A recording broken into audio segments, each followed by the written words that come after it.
Hello hello, मी आयुष जाधव तुमचे स्वागत करत आहे आपल्या छोट्याशा लाडक्याच्या युट्यूब चॅनल, त्याचे नाव आहे एजे अकॅडमी. आज आपण भूगोल या विषयाचा क्षेत्रभेट हा धडा शिकणार आहोत. मला माहिती आहे हा धडा एवढा महत्त्वाचा नाही, तरी पण या धड्यावरील प्रश्न खूप महत्त्वाचे आहेत. तर थोडक्यात थोडीशी झटपट आपण याची उजळणी करून घेऊया. क्षेत्रभेट. राहुलच्या वर्गातील विद्यार्थी आणि शाळेतील शिक्षक असे सर्वजण उस्मानाबाद जिल्ह्यातील नळदुर्गापासून रायगड जिल्ह्यातील अलिबाग येथे क्षेत्रभेटीसाठी निघाले आहेत. या प्रवासासाठी शाळेने एसटीची सेवा प्रसंगित करावर घेतलेली आहे. या क्षेत्रभेटीचे नियोजन राहुल व त्याच्या मित्रांनी शिक्षकांच्या मार्गदर्शनानुसार केलेले. विद्यार्थी नळदुर्ग ते अलिबाग या प्रवासादरम्यान भूरचना, मृदा, वनस्पती व वनस्पत्यांमध्ये दिसणारे बदल कसे अनुभवतात याची माहिती घेऊया. वर्गातील विद्यार्थी आणि शिक्षक यांच्यामधील संभाषण खाली दिलेले आहे, ते वाचा. वैयक्तिक सामान आणि ओळखपत्राबरोबरच खालील साहित्य विद्यार्थ्यांनी क्षेत्रभेटीसाठी सोबत घेतले आहे. पहिला दिवस, वेळ सकाळी 6 वाजता. शिक्षक: आता आपण नळदुर्गहून सोलापूरकडे जात आहोत. सोलापूर जवळ आपण सकाळी न्याहारी घेणार आहोत आणि पुण्यातल्या सिंहगड जवळ जेवण घेणार आहोत. तुम्हाला संपूर्ण प्रवासात रस्त्यांच्या दोन्ही बाजूस निरीक्षण करून खालील मुद्द्यांच्या आधारे वहीत नोंद करायची आहे. भूरचना, जलाशय, वनस्पती, मुद्रा, शेती, मानव वस्त्या, वसाहती, अधिकृत नितिंब. राहुल: हो मॅडम, इकडे चढ उताराची भूरचना असू. काही ठिकाणी जमीन सपाट आहे, काही ठिकाणी शेती दिसत नाही आहे. साक्षी: रस्त्याच्या बाजूला छोट्या छोट्या वस्त्या आहेत. चहाची दुकाने, धाबे, पेट्रोल पंप व इतर दुकानेही दिसत आहेत. शिक्षक: मीना, तू सांग. मीना: मॅडम, आता आपण उत्तराच्या रस्त्यात जात आहोत का? शिक्षक: का? बरोबर आहे. आता आपण बालघाट रांगेच्या दक्षिणेला आहोत. बालघाट रांग ही सह्याद्री पर्वताची पूर्वेकडे पसरलेली एक डोंगर रांग आहे. तुम्हाला दिलेला नकाशा आणि बाहेरील भूरचना पाहत जा. भूरचनेत होणारे बदल सहजपणे दिसून येतील. आता वस्त्यांचा आकृतिबंध आणि घराबद्दल सांगा. सूरज: मॅडम, ग्रामीण भागात रस्त्या लगता वस्त्या एका ओळीत आहेत. घराच्या भिंती दगड मातीच्या आहेत. घरांच्या छपरांची लाकूड आणि मातीचा उपयोग केलेला दिसतो. रेणुका: या परिसरात बहुतेक सगळीकडे गवत असू ते सुकलेले आहे. काही ठिकाणी निष्पर्ण झाडं दिसत आहेत. शिक्षिका: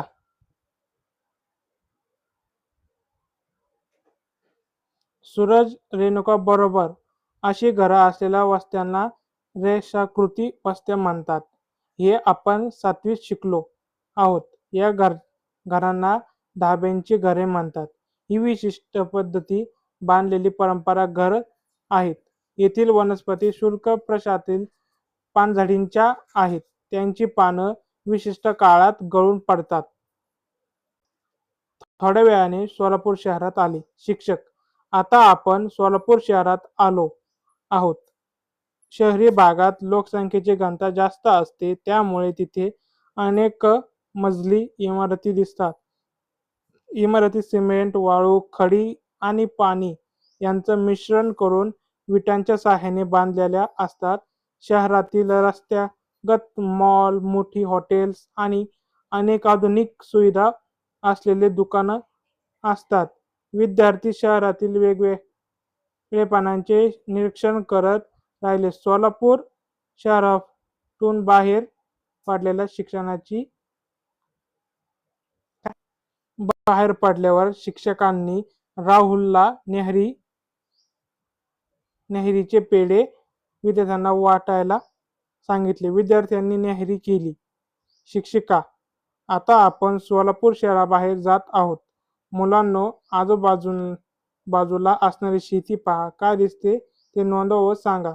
विद्यार्थी रस्त्यांच्या तुटफाटा निरीक्षण करून वहीत नोंदवायला सुरुवात केली. हे काम बराच वेळ चालले. सावित्री, मॅडम, मला इकडे हिरवीगार शेत दिसत आहे. आपण नळदुर्ग सोडल्यानंतर तिकडे हुडपी पिके दिसत होती. कुठेतरी एखादे क्षेत्र ऊसाचं होतं, परंतु इकडे मात्र सगळीकडे ऊसच दिसत आहे. शिक्षिका, बरोबर. आपण नळदुर्ग सोडल्यानंतर तेथे मूग, उडीद आणि इतर कडधान्यांची पिके दिसली. आता इकडे सर्वत्र प्रामुख्यानेच ऊसाचे पीक घेतलेली आढळते, कारण इथे सिंचनाच्या सोयी आहेत.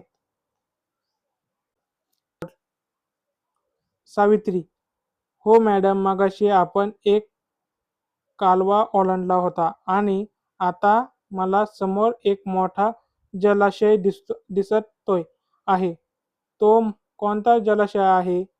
शिक्षकांनी चालकांना इंदरपूर जवळ रस्त्याच्या कडेला बस थांबवण्याची सूचना दिली. सर्व विद्यार्थी बसमधून उतरले आणि शिक्षकांना सभोवती उभे राहिले. शिक्षिका, तुमच्याकडील नकाशे पहा. त्यात दर्शवलेले आपल्या उजव्या बाजूला भीमा नदीवरील उजनी धरणाचा जलाशय दिसतो आहे. या धरणाच्या पाण्याचा उपयोग प्रामुख्याने पिण्याकरिता होतो. विद्युत निर्मिती, मासेमारी, सिंचन इत्यादीसाठी या धरणाचा पाण्याचा उपयोग केला जातो. काही विद्यार्थी या परिसराची छायाचित्रे घेतली व विद्यार्थी पूर्ण बसमध्ये बसले. त्यांचा पुढचा प्रवास सुरू झाला. मॅडम, हा भाग मैदानी वाटतोय. शिक्षिका, हो, आता आपण सपाट प्रदेशातून जात आहोत. हा दख्खन पठाराचा भाग आहे. जसे जसे आपण पश्चिमेकडे जाऊ तसे तसे आपल्या वनस्पती आणि भूरचनेचे आणखी बदल पाहायला मिळतील. काही तासात प्रवासानंतर गाडीने हडपसर पासून मुख्य रस्ता सोडला व ती सिंहगडच्या दिशेने जाऊ लागली. सिंहगडच्या पायथ्याशी अनेक लहान मोठी हॉटेल्स होती. तिथे पोहोचल्यावर रस्त्याच्या बाजूला असणाऱ्या मोकळ्या जागेत दुपारचे जेवण करून त्यांनी थोडी विश्रांती घेतली. नजमा, जेव्हा आपण नळदुर्गाजवळ होतो त्या परिसरात बोरी जांभळीची झाडं जास्त दिसत होती. इथे तर वेगळेच वृक्ष दिसत आहे. शिक्षिका, छान. नळदुर्ग ओढताना निम ओसाड प्रदेशात आढळणाऱ्या काटेरी वनस्पती दिसत होत्या. वनस्पतीच्या प्रकारांमध्ये होणारा हा बदल त्या प्रदेशातील पर्जन्यछायेच्या प्रमाणातील बदलाला सूचक आहे. आता आपण पाहतो आहोत ते अंजन, वड, पिपळ इत्यादी वृक्ष जास्त प्रमाणात आहेत. आपण सिंहगडच्या पायथ्याशी आहोत. सिंहगडच्या माथ्यावर गेल्यावर सह्याद्री पर्वतापासून निघणाऱ्या डोंगर रांगा दिसतात. त्या पाहून तुम्ही आपल्याबरोबर आता फक्त ओळखपत्र, वही, पेन, दुर्बीण, कॅमेरा, टोपी, नकाशा आणि पाण्याची बाटली इतकेच साहित्य घ्या. कपड्याची बॅग व इतर साहित्य गाडीतच राहू द्या. सिंहगड चढण्यास सुरुवात केली तेव्हा ऊन होते. नंतर आकाशात ढग आले. थोड्या वेळाने पावसाची सहरी आली.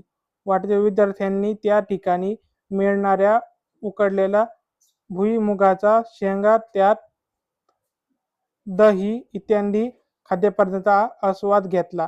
तसेच निसर्गदृश्य परिसराचे वनस्पती, पक्षी, दूरवर दिसणारे पुणे शहर पाहिले.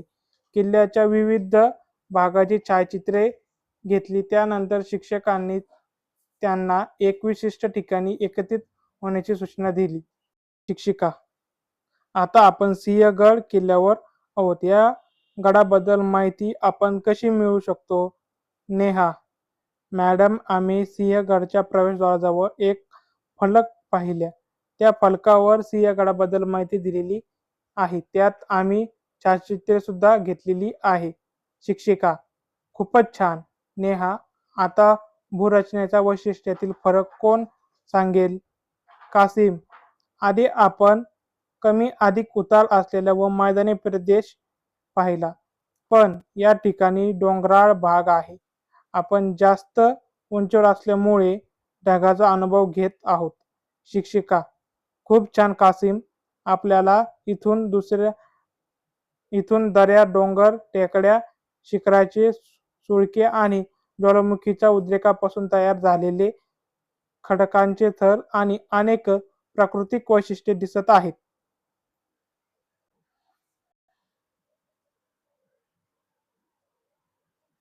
हा कोणता खडक आहे ओळखता का? किल्ल्यावर येताना मार्गात भूस्खलनामुळे झालेल्या पडझडीचे अवशेषही तुम्हाला पाहायला मिळाले असतील. आता संभवतः प्रदेशातील शेतीची आकृती बंद पहा आणि सांगा. राहुल, मॅडम, हा अग्निजन्य प्रकारचा बेसाठक खडक आहे. याचा अभ्यास आम्ही 6वीत केलेला होता. मेरी, आपण राहतो त्या प्रदेशात प्रामुख्याने कडधान्यांची पिके दिसली. सोलापूर इथे पुणे ऊसाचं पीक जास्त प्रमाणात आढळले. इथे मात्र भात शेती दिसत आहे. शिक्षिका, बरोबर आहे. याचं मुख्य कारण म्हणजे या प्रदेशात असणारा जास्त पर्जन्यमान कोट्यासारखी रचना असलेला दगड. तुम्ही यापूर्वी कुठे पाहिला आहे का? त्या आणि या गडाच्या रचनेमध्ये कोणता फरक आहे ते ओळखा. वहिदा, मॅडम, आपण याची तुलना नळदुर्ग किल्ल्याशी करू शकतो, परंतु नळदुर्ग किल्ला सिंहगडासारखा डोंगरावर नाही. तो पाण्यासाठी चढावी लागत नाही. शिक्षिका, खूप छान. आपण आता किल्ल्याच्या माथ्यावर आहोत. हा किल्ला पर्वतमाथ्यावर बांधलेला आहे. याला डोंगरी किल्ला म्हणतात. हे ठिकाण सुरक्षेच्या दृष्टीने व सभोवतालच्या परिसरावर देखरेख ठेवण्यासाठी योग्य आहे, म्हणून हा किल्ला बांधला गेला. नळदुर्ग हा भुईकोट किल्ला आहे. किल्ले आपल्या राज्याचा वारसा आहेत. इकडे व या खालच्या बाजूस पहा. समोर जो पाण्याचा साठा दिसतोय आहे तो खडकवासला धरणाचा जलाशय आहे.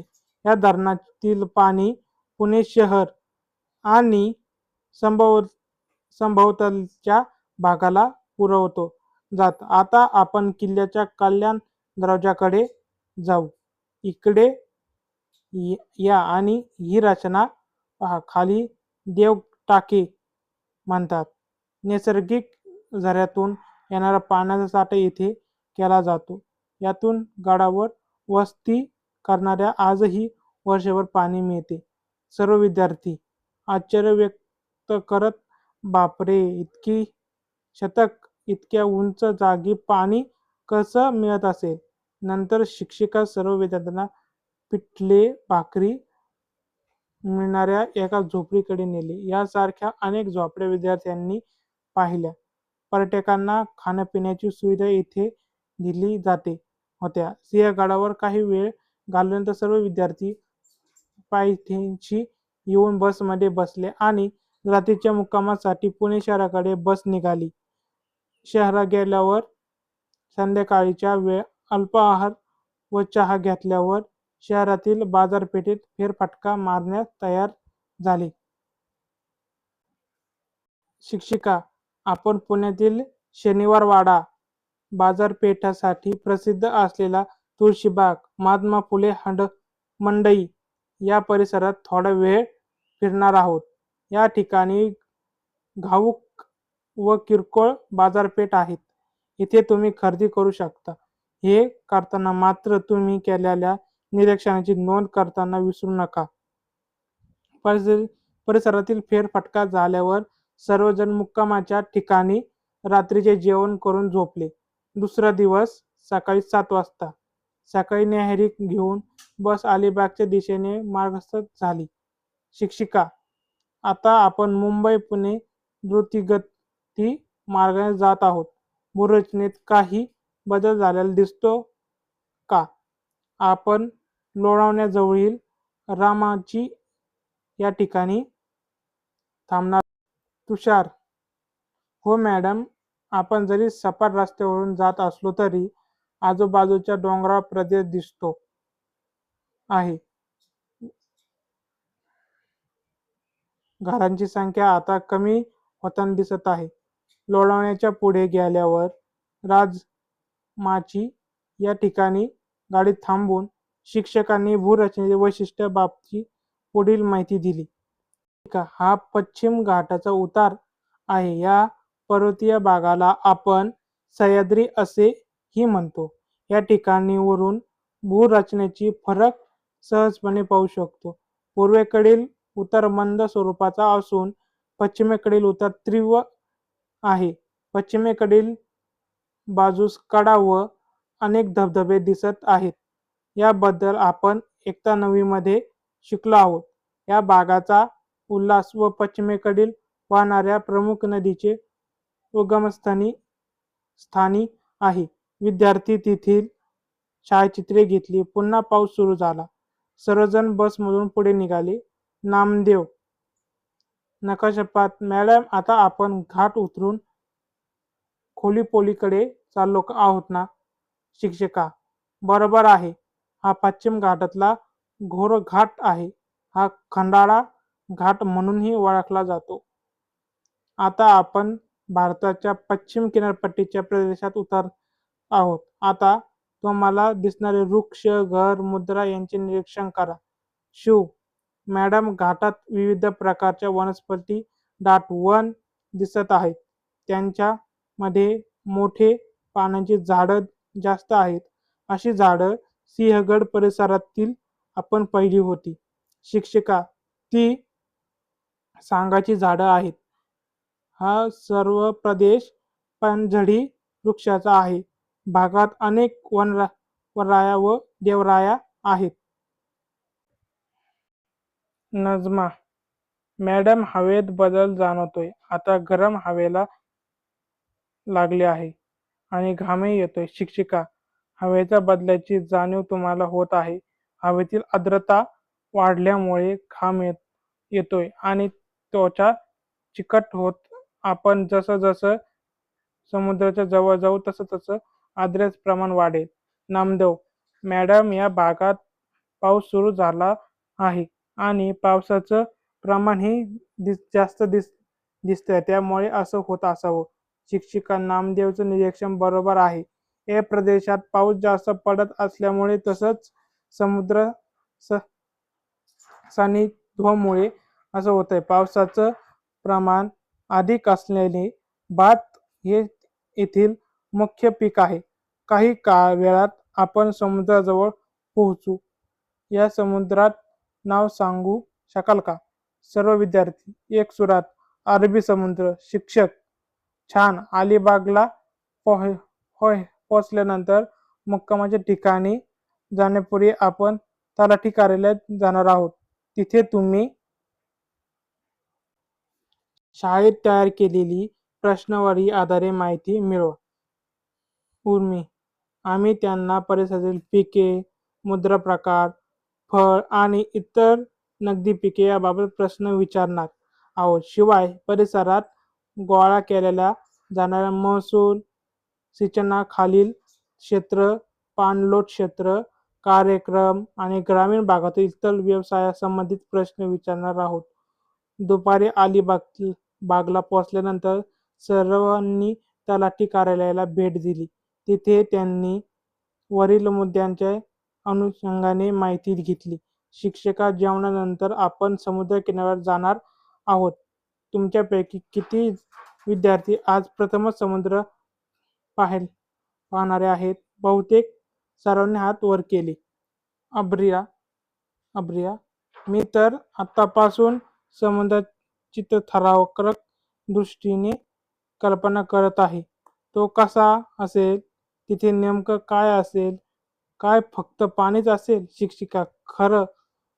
हा हे अब्रिया. आता आपण किनारपट्टीवर जाऊया. तिथे गेल्यानंतर तुम्ही कोणती काळजी घ्याल याबाबत स्पष्ट सूचना सर्वांना दिलेल्या आहेत. इथेही आपण एक किल्ला पाहणार आहोत. त्याचं नाव आहे कुलाबा किल्ला. त्याला अलिबाग किल्ला असेही म्हणतात. या वेळी आपल्याला भरती ओहोटीच्या वेळा लक्षात ठेवायच्या आहेत, कारण हा किल्ला किनाऱ्यापासून समुद्रात काही अंतरावर आहे. इयत्ता 9वी मध्ये सागरी लाटांच्या कार्याचा आपण अभ्यास केला आहे. लाटांनी तयार केलेली काही भूरूपे आपल्याला या ठिकाणी पाहायला येणार आहेत. तुम्ही काही सागरी भूरूपे नाव सांगू शकता का? सर्वप्रथम एक सुरात पुळण, सहारीगृह, तरंगत घर्षणीत मंच, वाळूचा दाडा, शिक्षिका. वा छान, तुम्हाला बरंच आठवतंय. तर सर्वांनी समुद्र किनारा आणि किल्ला पाहिला आणि विद्यार्थ्यांनी घोडागाडी तसेच घोड्यावर बसण्याचा आनंद लुटला. नेहा मॅडम, आधी पहिल्या 2 किल्ल्यापेक्षा हा किल्ला वेगळा आहे. शिक्षिका. खरं आहे नेहा, त्याच्यामधला फरक सांगू शकते का? नेहा. हो मॅडम, हा किल्ला पाण्यात बांधला आहे. इतर 2 किल्ले जमिनीवर होते. शिक्षिका. हा किल्ला तरंग घर्षणीत मंचावर बांधलेला आहे. पाण्यात वेढलेला असल्यामुळे अशा किल्ल्यांना जलदुर्ग म्हणतात. पूर्वी सागरी किनाऱ्याचे रक्षण करण्यासाठी असे किल्ले बांधले जात. किनाऱ्यावर असे अनेक किल्ले आहेत. नेहा. हो, मी यापूर्वी जंजिरा, सिंधुदुर्ग नाव ऐकलेले आहेत. शिक्षका. तुम्ही घेतलेल्या माहितीच्या आधारे सांगा बरं, या ठिकाणी असणारे व्यवसाय कोणते? राहुल. मॅडम, येथे मासेमारी आणि शेती हे दोन्ही व्यवसाय आढळतात. शिक्षिका. बरोबर राहुल, हे व्यवसाय कोणत्या प्रकारात येतात? मीना. मॅडम, हे प्राथमिक व्यवसाय आहेत.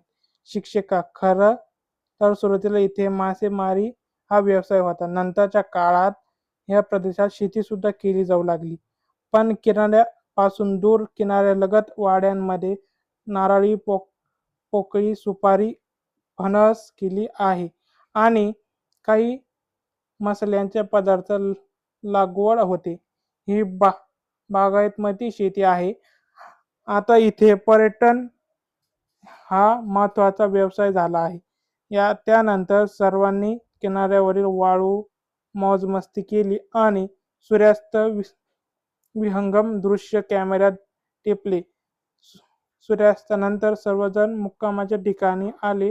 शेतीभेटीचं आव्हान लेखनासाठी उपयुक्त मुद्द्यांवर चर्चा करून टाचणी तयार केली. त्यांनी विश्रांती घेतली. दुसऱ्या दिवशी सकाळी सर्वजण परिसरात परतीच्या प्रवासात निघाले. थोडक्यात उत्तरे द्या. हे सर्व प्रश्न खूप IMP आहे.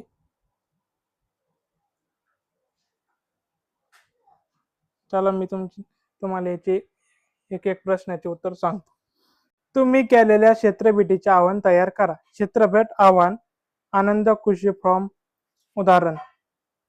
प्रस्तावना.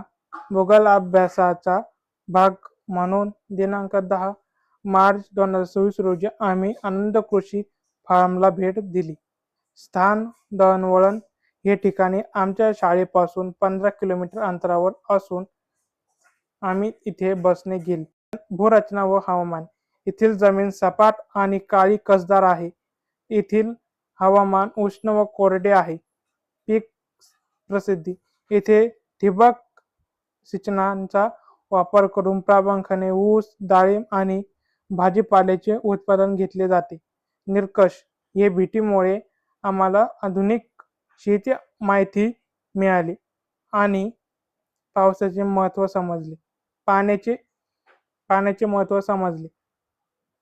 तुम्ही पण अशा प्रकारे एक अहवाल तयार करा. हे फक्त उदाहरण आहे. साठी भेट देण्यासाठी प्रश्नावली तयार करा. या कारखान्याची स्थापना कोणत्या वर्षी झाली? या कारखान्यामध्ये कोणती वस्तू, पिके, उत्पादन तयार केली जाते? कारखान्यासाठी लागणारा कच्चा माल कुठून आणला जातो? कारखान्यामध्ये एकूण किती कामगार काम करतात? कामगाराच्या सुरक्षेसाठी येथे कोणत्या उपाययोजना केल्या आहेत? कारखान्यातून निघणाऱ्या सांडपाण्याची व कचऱ्याची विल्हेवाट घाट कशी लावली आहे?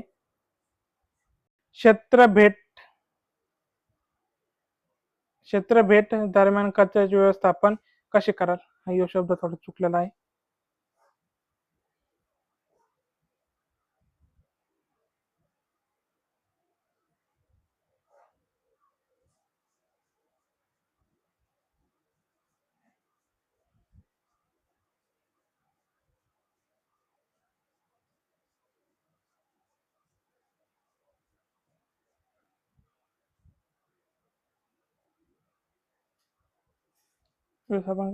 पिशव्याची सोय शेतातील कचरा गोळा करण्यासाठी आम्ही स्वतः सोबत मोठा गोणपाट किंवा प्लास्टिक पिशव्या घेऊ. गोणपाट म्हणजे गोण्या. कचरा न करणे. क्षेत्रभेटीत स्वतःकडून कोणतेही कचरा किंवा प्लास्टिक पसरता टाकणार नाही. वर्गीकरण. गोळा केलेल्या ओला कचरा आणि सुका कचरा वेगवेगळ्या पिशव्यांमध्ये टाकू. फळण लावणे. परिसर स्वच्छ ठेवण्यासाठी स्थानिक लोकांमध्ये जागृत करण्यासाठी फलक हातात धरू. योग्य विल्हेवाट. गोळा केलेला सर्व कचरा शेवटी पालिकेच्या कचराकुंडीत किंवा कचरा गाडीत टाकू. क्षेत्रभेटीसाठी तुम्ही कोणते साहित्य घ्याल? नोंदवही व पेन. महत्त्वाचे साहित्य लिहून घेण्यासाठी. माहिती पत्रक व प्रश्नावली. कोणतेही प्रश्न विचारण्यासाठी. कॅमेरा व मोबाईल. छायाचित्रे काढण्यासाठी. दिशादर्शक म्हणजेच होका यंत्र दिशा निश्चित करण्यासाठी. नकाशा त्या क्षेत्राचा मार्ग समजून घेण्यासाठी. पिशव्या कचरा गोळा करण्यासाठी. प्रथम उपचार पेटी तातडीच्या वैद्यकीय मदतीसाठी. पाण्याची बाटली व टोपी स्वतः संरक्षणासाठी. क्षेत्रभेटीची आवश्यकता. प्रत्यक्ष अनुभव. पुस्तकी ज्ञानाची प्रत्यक्ष भौगोलिक परिस्थिती सांगड घालता येते. विविधतेची ओळख. मानवी जीवन आणि पर्यावरण यांच्यामधील सहसंबंध समजून घेता येतो. कौशल्याचा विकास. माहिती गोळा करणे, निरीक्षण करणे आणि मुलाखत घेणे या कौशल्याचा विकास होतो. सामाजिक आणि जाणीव. स्थानिक लोकांना समस्या आणि तेथील संस्कृती जवळून अनुभवता येते. आदरणारे शिक्षण. वर्गाबाहेर जाऊन शिकवल्यामुळे भूगोल हा विषय सोपा आणि रंजक वाटू लागतो. हा होता आपला आजचा धडा. अशा प्रकारे आपण पुढच्या धड्याविषयी पण पुढच्या व्हिडिओमध्ये बघणार आहोत.